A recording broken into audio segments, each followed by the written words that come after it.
So I have to start off with your Instagram because you and Mariah Carey are in competition.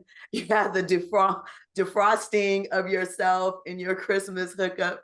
Tell me what it is about Christmas that you love that makes you the king of Christmas. I don't know if I can say I'm the king of Prince of yeah. I don't know if I can say I'm the king of Christmas, but I will claim Prince status, Prince of Christmas, because Mariah clearly undefeated, right? But this is my third Christmas movie. I love the genre. I love the holidays. I love them personally, but I also love for what they stand for and represent. I love the symbolism. I love the fact that the holidays are a time where we can get together with our most important folks, family, loved ones, friends. Hopefully, it's a time of being grateful, of receiving and giving to others, being thoughtful to others. Hopefully, it's a time where you can put behind you things that may not have gone right during the year, but you can embrace the things that truly mean something, that are truly important. And typically, those are the people. Those are the experiences. Those are the folks that are around us. So that's why I love the Christmas movie. That's why I love the genre. I'm excited about this because this is my first time where I'm doing a movie that is really squarely centered for kids.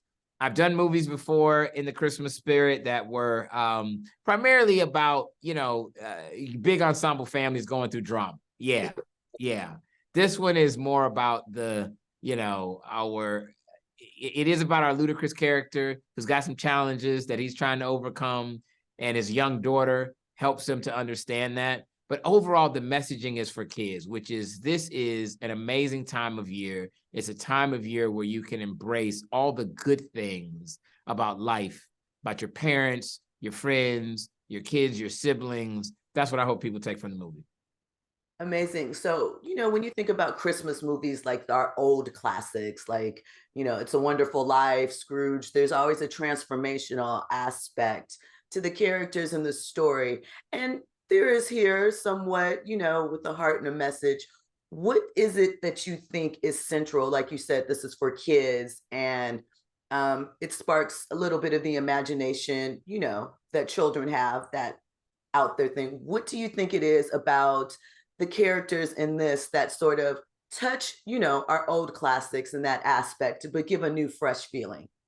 Yeah, and I would say it is a movie for everybody. Make no mistake. I think that we did it with kids in mind, but it's not just a kids movie. I think there's co-viewing that can take place. This is a movie that, brings in the parents, brings in the young kids, and brings in everybody in between. And to me, that's the best version of a Christmas movie, is when you've got that kind of co-viewing that can happen, and everybody has something that they can find and that they can relate to, that they find funny or find entertaining. I think what's interesting about this movie is the fact that you've got this imperfect family. You've got parents that are estranged at the time. You've got a young daughter who just wants to spend, more time with her dad, who she doesn't see a lot. You've got a dad who's a social worker. He's an empathetic figure. He understands people. He likes people, but he just doesn't like Christmas. This is the time of year where it's his least favorite time of year. And that has to do with some childhood trauma that he went through that we touch on in the movie.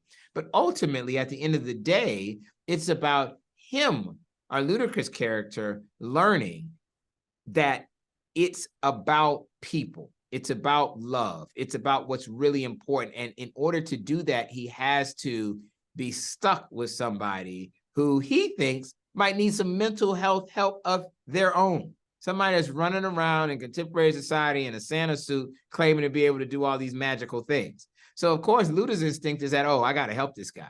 This is just like the type of people that I deal with all the time. When ultimately it ends up to be the Ludacris character who actually could use a little bit of help. And our little rail Santa is the one who unlocks that for him. Amazing. Last question. Of course, I have to ask you, what is your favorite Christmas memory? Oh, man. I remember getting a train set when I was a young kid, and I woke up Christmas morning because that was our tradition. No gifts were open the night before. You waited till the morning of to see what Santa had got for you, and we would walk in with our parents, myself and my sister, and they would have their hands over our eyes and then unveil, and you see what Santa Claus put under the tree for you. and I got a train set. And I that's exactly what I wanted. I wanted a train set. And it was so amazing. But I realized that Santa must have been up late because the train set didn't quite work all the way. Some of the tracks didn't connect the way they were supposed to. And even at like 8 years old, I realized, I was like, oh, wait, this piece goes here. Santa must have been, where is Santa? Because he messed up putting the train set together. Santa, well, kind of eggnog was Santa sipping on last night, because there's no way the train would make it all the way around. You can see this. There's an accident. Wait, let me fix it. And I could see my parents laughing at young William Packer fixing the train set that Santa had set up for me. But it's still an amazing memory for me because it was exactly what I wanted. And it really epitomized the fact that it's a great time to receive, but it's also a great time to be around family. And my parents thought enough of me to give me the absolute perfect gift that I wanted. And my dad tried the best he could to get that train set right, even if some of the tracks might have been backwards. So that's one of my favorite memories. Amazing.